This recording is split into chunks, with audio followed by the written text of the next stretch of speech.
আমাকেই অনেকেই অনেকবার জিজ্ঞেস করেছেন যে রাফিনহার সর্বশেষ আপডেট কি। অর্থাৎ আপনারা সকলেই জানেন যে রাফিনহা ইনজুরি হয়ে মাঠ ত্যাগ করেছেন।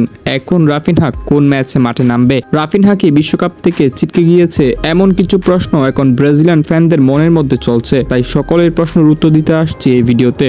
এবং রাফিনহার গেম কেন এত বাজে চলছে, রাফিনহা এত কেন মিস করছে, তাও জানাবো আজকের এই ভিডিওতে। সুতরাং ভিডিওটি সম্পূর্ণ দেখতে থাকুন। আচ্ছা, রাফিনহা তেমন একটা ভালো পারফরমেন্স করতে পারেনি, দুটি বিগ চান্স মিস করেছে, একটি গোল করেছে বাট ওটি অফসাইড। কার্লো আনচেলত্তির অধীনে থেকে রাফিনহার পারফরমেন্স অনেক বেশি ডাউন হয়ে গেছে ব্রাজিল টিমে। এক সময় যে ভিনিসিয়াস জুনিয়র ব্রাজিলের জন্য বাজে খেলোয়াড় ছিল, কার্লো আনচেলত্তি এসে পুরোই চেঞ্জ করে ফেলেছে ভিনিকে। ভিনি এখন নিয়মিত পারফরমেন্স করছে। টানা 2 ম্যাচে 2বারই ম্যাচ সেরা তারকা হয়েছেন ভিনিসিয়াস জুনিয়র। 2 ম্যাচে 1 অ্যাসিস্ট ও 2 গোল। সত্যি ভিনি দুর্দান্ত খেলছে, মানতেই হবে। কিন্তু রাফিনহার কাছে কেন পাওয়া যাচ্ছে না সেই বার্সেলোনার পারফরমেন্স? এখন সবার মনে তো একটি প্রশ্ন। এটার কারণ হলো রাফিনহার পজিশন। রাফিনহা বর্তমানে বার্সেলোনা ক্লাবে লেফট উইঙ্গারে খেলে থাকেন এবং বার্সেলোনাতে যখন রাশফোর্ড এসেছিল তখন বার্সেলোনার হয়ে মিড অর্ডারে খেলতেন রাফিনহা। বাট ব্রাজিলে পর্যাপ্ত পরিমাণ মিডফিল্ডার আছে, সেই সাথে লেফট উইং এ প্রধান ভরসা আছে ভিনিসিয়াস জুনিয়র। তাই কার্লো আনচেলত্তি রাফিনহাকে রাইট উইং এ খেলাচ্ছেন,